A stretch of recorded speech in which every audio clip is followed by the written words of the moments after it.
Salut tout le monde, comment ça va? C'est Pierre de Kebellissimo.fr. Alors aujourd'hui, je vais vous parler des Reebok Nano 6. C'est parti!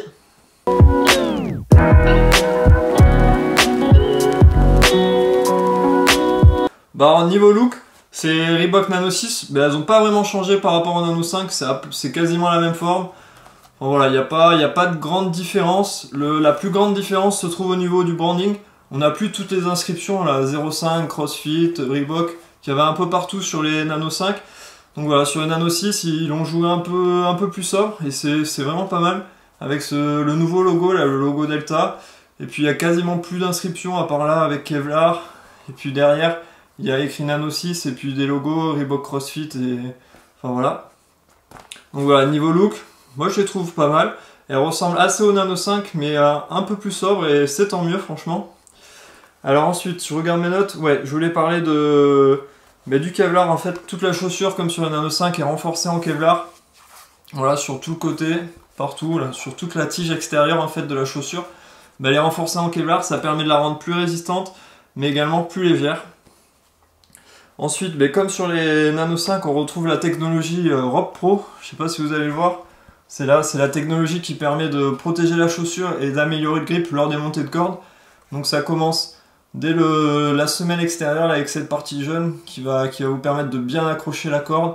Ça remonte sur le côté et puis après on part sur cette partie de la chaussure qui est, je sais pas si c'est du Kevlar, mais en fait ça a l'aspect de la fibre de verre et ça va vous permettre de bien accrocher, de bien gripper la corde, et en même temps ça protège super bien la chaussure. Vous êtes sûr de pas abîmer vos chaussures en faisant des montées de corde grâce à cette partie là noire. Ensuite, ouais, sur la semelle extérieure, on retrouve la technologie Metasplit, là ici. Alors cette techno c'est quoi? C'est juste en fait le quadrillage de la semelle extérieure qui permet, là avec ces lignes, si besoin, ça peut s'agrandir un petit peu si le pied a besoin de plus d'espace. Et puis ça permet une meilleure adhérence avec tous les petits crochets là qu'il y a sous la semelle et tous ces petits carrés. Sinon oui, j'ai oublié, elles ont un drop de 4 mm et puis chaque chaussure pèse environ 280 grammes. Donc voilà, ça va bien sûr dépendre de votre pointure. Et niveau de la pointure, ça taille juste. Donc voilà, moi je fais du 45, j'ai pris 45 et c'est nickel. Si vous avez déjà mis des Reebok ou même par exemple sur les Metcon 2, je suis en 45. Donc voilà, c'est des chaussures qui taillent bien juste. Bon alors ensuite, je vais vous donner mon avis sur ces performances. Alors je vais commencer par le confort. Et honnêtement, par rapport aux Nano 5, elles sont carrément beaucoup plus confortables. Enfin, le problème des Nano 5, c'est qu'elles étaient pas assez confortables. Alors, il y avait le premier point, c'est qu'elles étaient super étroites. Donc voilà, là, ils ont résolu ce problème. Ils ont pas mal élargi la chaussure, surtout au niveau de la toe box. Il y a plus de place, elle est assez large maintenant. Ensuite, second problème qu'il y avait sur la Nano 5, c'est en fait trop d'utilisation du Kevlar. Et en fait, il y en avait trop là sur le haut de la chaussure. Et donc, quand vous enfilez la chaussure, au bout d'un moment, en fait, le Kevlar, vu que c'est un matériau dur, ça nous a abîmé le pied au-dessus en fait. Enfin, c'était vraiment pas confortable du tout. Donc voilà, pour régler le problème, ils ont réduit le Kevlar qui était sur cette partie. Là, il y a un peu plus de mèche, cette matière là qui laisse passer l'air. Ensuite, ils ont amélioré la languette. Parce que sur les Nano 5, elle était toute fine, enfin, elle était pas top, pas confortable. Maintenant, enfin, quand on met le pied dedans, là, c'est vraiment... Toute la partie supérieure est super confortable, c'est bien protégé, on sent pas le Kevlar. La languette est bien épaisse.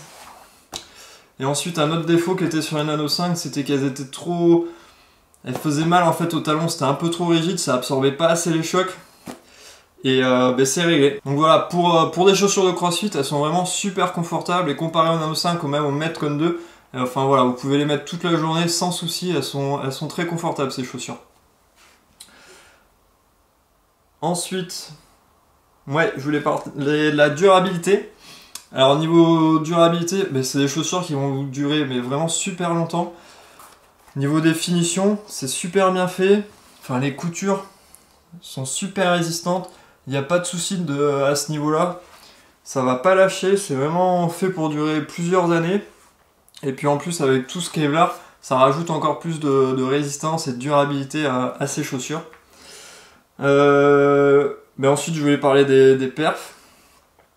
Et honnêtement, pour moi, niveau performance, c'est les meilleures chaussures de CrossFit qui existent actuellement sur le marché. Parce qu'en fait, c'est les plus polyvalentes. Et elles vont vous permettre de passer de la course à des exercices comme de conditioning, comme les double unders, les box jump ou encore les burpees, à de la gymnastique, puis après passer à de l'haltérophilie. Enfin voilà, c'est vraiment les chaussures les plus polyvalentes du marché. Elles vous permettent de faire tout ça et elles sont en fait bonnes dans tous ces domaines. Voilà, niveau perf, c'est les meilleurs actuellement sur le marché.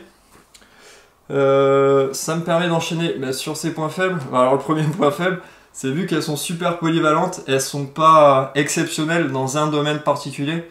Par exemple, pour la course, enfin, voilà, vous trouverez forcément des chaussures qui sont beaucoup mieux pour la course, qui absorbent beaucoup mieux les chocs.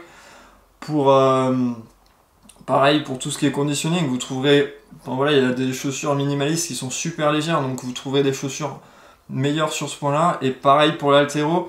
Il y a les chaussures d'haltéro qui sont beaucoup plus rigides au niveau du talon, qui offrent un meilleur maintien et une meilleure stabilité et qui sont meilleures dans ce domaine-là. Donc voilà, je l'ai mis en point faible, mais bon, c'est pas vraiment ce qu'on attend d'une chaussure de CrossFit. Ce qu'on cherche, c'est la polyvalence. Et ces chaussures, enfin voilà, elles sont super polyvalentes. Et ensuite, ouais, dernier point faible que j'ai noté, c'est qu'elles sont pas assez respirantes. Enfin voilà, je trouve qu'avec tout le Kevlar, ça bloque un peu l'air de bien circuler dans la chaussure et elles sont pas du tout assez respirantes. À la fin d'un WOD, on macère complètement dans ces chaussures. Donc voilà, ça c'était les points forts, les points faibles. Donc vraiment de super chaussures, vous pouvez les acheter les yeux fermés. Elles coûtent 129,95 € sur le site de Reebok.fr. Donc voilà, ça c'est cher, mais bon en même temps, toute la concurrence est à ce tarif là. Donc voilà, elles sont dans le tarif pour des chaussures de CrossFit. En plus avec le Kevlar et toutes les autres technos, enfin le prix se comprend. D'ailleurs, si vous êtes intéressé par ces chaussures, n'hésitez pas à aller sur mon site kebellissimo.fr. J'ai mis un lien dans la description vers un de mes articles sur un comparatif en fait des chaussures de CrossFit. Et dès que je trouve des codes promo, en fait, je le mets sur cet article. Donc voilà, n'hésitez pas à aller faire un tour sur mon site internet pour voir s'il n'y a pas un code promo actuellement pour ces Nano 6. Bon et voilà, c'est la fin de cette vidéo, j'espère qu'elle vous a plu. Si vous avez des questions, n'hésitez pas à les laisser en commentaire, j'y répondrai avec joie. Merci d'avoir regardé la vidéo et puis n'hésitez pas à mettre un pouce bleu et puis à vous abonner. Ciao, à plus tard.